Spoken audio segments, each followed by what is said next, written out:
Modi ji supreme court में हल्फनामा दे करके जो आए कि मैं जातिगत जनगणना नहीं कराऊंगा, उनको ये भय है कि लोगों को पता लग जाएगा इनकी संख्या कितनी है और इनके पास हिस्सा कितना है। नहीं, मोदी जी के लोग तो ये भी कह रहे हैं कि वोट किसी को भी पाओ, सरकार बीजेपी की बनेगी। खरीदने के लिए बैठे हैं कि तुम किसी के भी एमएलए बनाओ, खरीदेंगे हम। जिस दिन ये सामाजिक न्याय की बात हुई तो उसी दिन संविधान लागू समझा जाएगा। 2019 के चुनाव में पुलवामा आ गया राष्ट्रभक्ति, अब आ गया मंदिर, लेकिन ये लोग उसे प्रजातांत्रिक ढंग से चलने की बजाय मनुस्मृति के माध्यम से चलाने का प्रयास जो लोग कर रहे हैं। देखिए, आज से 10 दिन पहले लगभग 36 दलों ने हमने पहले समर्थन दिया था और आज 66 दल और इस मुहिम में यहाँ पर आए। वो सभी पूरे कांग्रेस के घोषणा पत्र से बिफोर हमारी बात चल रही थी कि अब सामाजिक सौहार्द और सामाजिक न्याय की जब बात राहुल जी ने पूरे देश भर में कन्याकुमारी से कश्मीर तक और मणिपुर से महाराष्ट्र तक जो सामाजिक न्याय की बात कही कि हम जातिगत जनगणना करा के सबका हिस्सा सुनिश्चित करेंगे, और इसके पर लगभग यही बात हम अलग अलग दल, अलग अलग क्षेत्र में अलग अलग जाति के लोग अपना अपना एक राजनीतिक प्लेटफॉर्म गठित किए हुए थे जो एक ही बात सामाजिक न्याय की बात कर रहे थे।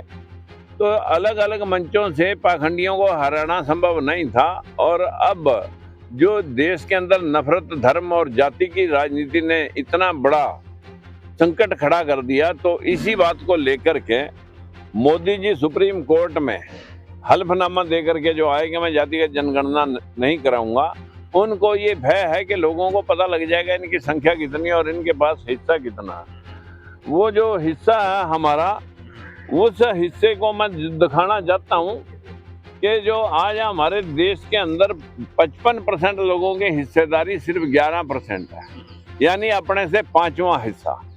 और हमारे इस देश की स्थिति ये हो गई है कि जिन जिन लोगों के हाथ में राज रहा, उन लोगों ने उस राज को ऐसे ढंग से इस्तेमाल किया कि अंधे बंटे रेवड़ियां दे अपनों को। ये जो सामाजिक न्याय की बात थी, ये राहुल जी ने उठाई है, और इस बात को लेकर के कि जब सबका हिस्सा संख्या मुताबिक मिलेगा, 50% का बैरिकेड भी हटाएंगे, आरक्षण संख्या मुताबिक किया जाएगा, तो सभी ने एक ही बात, पूरे देश भर के जो राजनीतिक दल थे सभी ने एक मत और एक मंच पे आकर के इंडिया गठबंधन को समर्थन करने का जो प्रण लिया है, ये एक बहुत बड़ा बदलाव का संकेत है।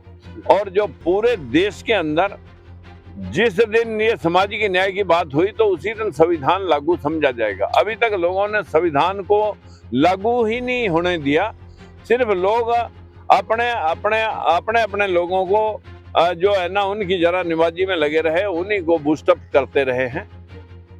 देश के अंदर जिस प्रकार के झूठ का प्रचलन चला, मोदी जी ने कहा कि 2 करोड़ नौकरियां देंगे, मोदी जी ने कहा कि किसान की आमदन 2 गुनी कर देंगे, महंगाई भ्रष्टाचार आधा कर देंगे और भ्रष्टाचार पे अंकुश लगा देंगे, और देश के अंदर ये जो बेरोजगार युवाओं को 2 करोड़ नौकरियां दे देंगे, वो काला धन ले आएंगे।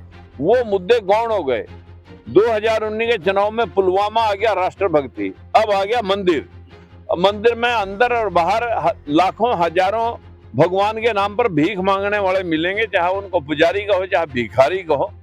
व्यवस्था देश के लोगों को रोजगार किसी मंदिर से नहीं, लोगों को जीडीपी से मिलना, उत्पादन से मिलना, लोगों को काम पे लगाने से मिलना। इंसाफ जो है ना इस देश के अंदर जितने भी राजनीतिक प्लेटफॉर्म है वो सब आज इंडिया गठबंधन के साथ इसी बात को लेकर के हुए। जैसा कि आपने कहा इंडिया अलायंस के सभी इंडिया अलायंस सारे गठबंधन है, लेकिन क्या कहीं सीटों की बात हुई है? क्योंकि आपने तो कहा अनकंडीशनल बिना की शर्त समझ है, आप प्रचार करने भी जा रहे हैं इंडिया अलायंस का, आप हरियाणा से आते हैं, क्या कहीं सीटों की बात है कि आपकी उस 7 सीटों की डिमांड? देखिए, कंडीशन रख करके अगर समर्थन देते तो हम कहते हैं हाँ हमारी एक कंडीशन थी। हमने कोई टिकटों की बात इसलिए नहीं रखी कि फिर अनकंडीशन समर्थन उस मुद्दे को है जिस बात को ये लोग कह रहे हैं, और इतना हमें भरोसा भी है कि देश संवैधानिक तौर पर, प्रजातांत्रिक तौर पर मजबूत हो रहा है, लेकिन ये लोग उसे प्रजातांत्रिक ढंग से चलने की बजाय मनुस्मृति के माध्यम से चलाने का प्रयास जो लोग कर रहे हैं। ऐसा ना हो कि संविधान गिरवी हो जाए और फ्यूचर के चुनाव भी बंद हो जाएं और देश में जो ये दलित पिछड़ा है इसको जमीन पे बैठ करके फिर बेगार करनी पड़े और लोगों के लिए जो है ना उनकी सेवा के लिए मजबूर होना पड़े। आज देश में बाबा साहब ने जो संविधान लिखा, जो पेरियार, रामास्वामी, अम्बेडकर, नायकर, जिन सब महापुरुषों ने जो बराबरी की बात कही, उसी को लेकर के हमने बिना शर्त समर्थन। आप लोग कह रहे हैं कि इंडिया अलायंस समर्थन दिया, आप लोग बात कर रहे हैं कांग्रेस सरकार, लेकिन मोदी जी तो कह रहे हैं कि जो आज इंडिया अलायंस के लोग हैं, कांग्रेस के लोग हैं, वो भाजपा 400 कम कैसे आए उसके लिए मेहनत कर रहे हैं। नहीं, मोदी जी के लोग तो ये भी कह रहे हैं कि वोट किसी को भी पाओ, सरकार बीजेपी की बनेगी। इसका मतलब सीधा है कि जो 8500 करोड़ रुपए उन्होंने बना रखा ईडी और सीबीआई को, उसके ऊपर लोगों को डरा करके अब 300 सीटें खरीदनी है। अब 300 से 8400 को भाग दे ले। अब कौन नहीं बिकने के लिए मजबूर होगा, तो सारे लोग जो है ना, ये लोग उनको खरीदने के लिए बैठे हैं कि तुम किसी के भी एमएलए बनाओ, खरीदेंगे हम ही। लेकिन प्रजातंत्र में एक ऐसा भी प्रस्ताव आया कि मोबाइलों की दुकान वाले ने 3000 एकड़ वाले को और मुख्यमंत्रियों को हरा दिया। ऐसा भी बहुत बार होता है कि यहाँ पर इस देश की राजनीति अनूठी है, बहुत गफलत है इस वक्त बीजेपी को। सनी साहब, 2024 का चुनाव है, माहौल बिल्कुल गर्म है। क्या कि नजदीकियां हैं, आपको चाहते भी है नहीं पार्टी के अंदर, जो आपने बिना गठन। हम किसी के चाहने या नहीं चाहने के लिए समर्थन देने नहीं आए। हमें अच्छा लगा कि जो राहुल जी ने बात कही कि हम जातिगत जनगणना करा के सभी का हिस्सा सुनिश्चित करने के लिए तैयार हैं और आर्थिक सर्वे करेंगे, इंस्टीट्यूशंस के अंदर हम उनका हिस्सेदारी सुनिश्चित करेंगे, 50% की सीमा को भी हटाएंगे। तो ये एक बहुत बड़ी बात थी। ये एक मूल रूप से देश में बराबरी समन्वय को स्थापित करने का जो उनका वचन है और उसी के मुताबिक उन्होंने घोषणा पत्र भी जारी किया है। इस बात को लेकर के हम समर्थन देने आए। राहुल गांधी ओबीसी की बात कर रहे हैं। 2014 में मोदी जी ने भी ओबीसी की बात की थी। आपको क्या लगता है कि इस वक्त जो कांग्रेस के साथ आपका समर्थन है, तो आपको लोकसभा की सीटें कहाँ तक आपको सुनिश्चित करनी होंगी? देखिए, सीटें तो जो है अब इन लोगों ने सोचनी है कि किसको कितनी देनी है, ये तो इनका काम है। हम तो समर्थन देने आए हैं, हम कोई सीट मांगने के लिए तो आए नहीं।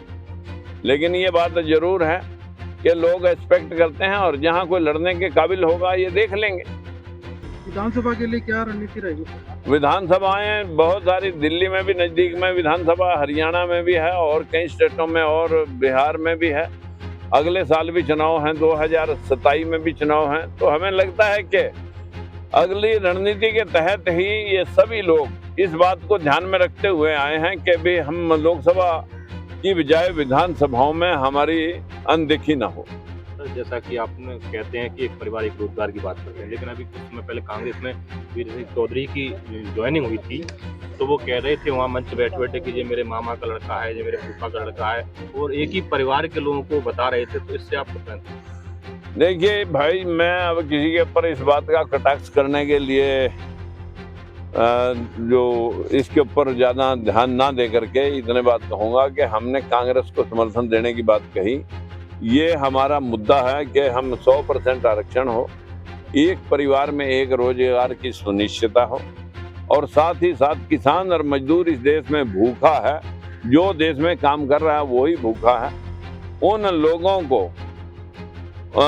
लोगों के लिए जो है हम काम करते करते पिछले 28 साल से 3 बार सत्ता छोड़ चुके हैं।